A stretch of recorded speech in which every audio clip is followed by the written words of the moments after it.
नहीं, आज तो मैं सबसे पहले तो मैं CR पाटिल जी से मिला, जो वाटर रिसोर्स मिनिस्टर है, और हमारे जल जीवन मिशन के कुछ पैसे थे और किशाऊ बांध पर चर्चा हुई, विस्तृत चर्चा हुई। और चर्चा के बाद मैंने हिमाचल के जो अधिकार है उनकी बात की है।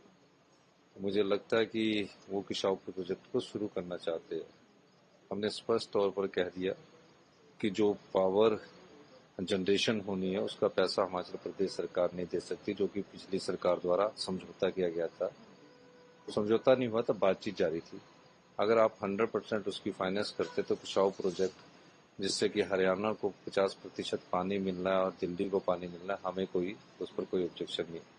उसके बाद मैं स्वास्थ्य मंत्री से मिला, उनसे मैंने अपने प्रोजेक्शंस की बात की और कहा कि NHM में के जो प्रोजेक्ट है उसकी हमारे को स्वीकृति ज़्यादा मिलनी चाहिए।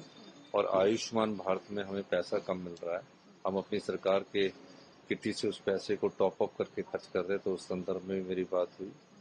और उसके बाद मैं आपने मनोहर लाल खट्टर जी को मिला, और मनोहर लाल खट्टर जी को मिलने के बावजूद उन्होंने ये कहा कि मैंने उनसे 3 प्रोजेक्ट्स पर बात की।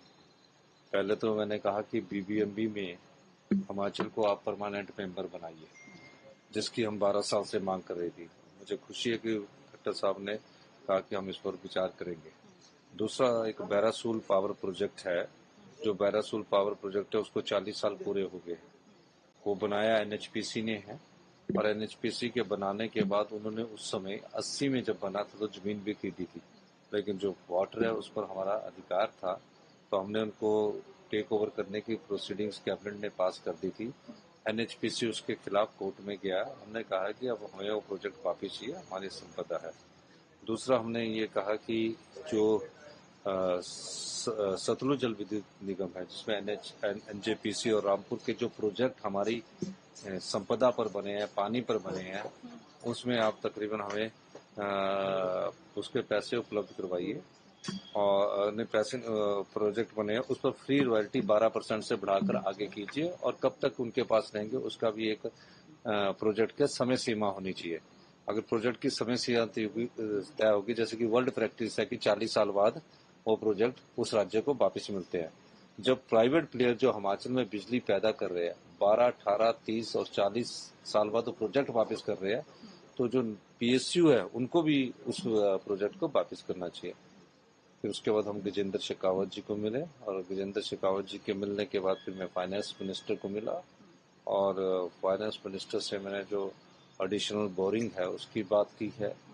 और दूसरी बात हमने कहा कि एक्सटर्नल एलिजिबिलिटी प्रोजेक्ट है उसका हमें पैसा मिलना चाहिए, और एडिशनल बोरिंग हमने कहा तो उन्होंने कुछ OPS के मामले में कहा कि आप वो है तो आपकी स्टेट को UPS में भी जाना चाहिए, इस बारे में भी चर्चा हुई।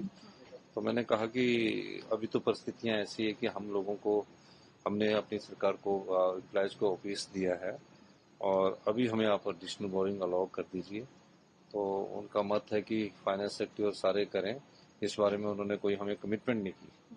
उन्होंने कहा कि अगर एडिशनल बोरिंग हम अलाउ करते हैं तो सारी राज्यों को करनी पड़ेगी, लेकिन कुछ एक चीजें हैं जो प्रोजेक्ट वाइज उन्होंने कहा कि जो आपके हमारा इंटरेस्ट फ्री 50 साल का लोन है उसमें आप स्कीम वाइज भेजिए, तब हम आपकी कुछ मदद कर सकते हैं। सेब को लेकर के आप कुछ नहीं, सेब के मामले में मैं सेब के मामले से मैं सेब का जो तुर्की से आयात होता है, हिमाचल प्रदेश के बागवानों को फायदा देने के लिए हमने ये कहा है कि जो भी बागवान है उससे उसको फायदा मिले, और जो तुर्की से आयात सेब है उस पर इंपोर्ट ड्यूटी बढ़नी चाहिए, ताकि हिमाचल प्रदेश के और जम्मू कश्मीर के जो भी सेब उत्पादक प्रदेश है, राज्य है, उनको बागवानों को फायदा हो। हमसे जुड़े रहने के लिए हमारे YouTube चैनल को सब्सक्राइब करें और नई वीडियो की नोटिफिकेशन के लिए बेल आइकॉन को दबाएं। अगर आप ये वीडियो Facebook पर देख रहे हैं तो लाइक जरूर करें और ज्यादा से ज्यादा शेयर करें। इसी तरह के और भी अपडेट्स के लिए फॉलो करें हमारा Instagram पेज himachal.ke।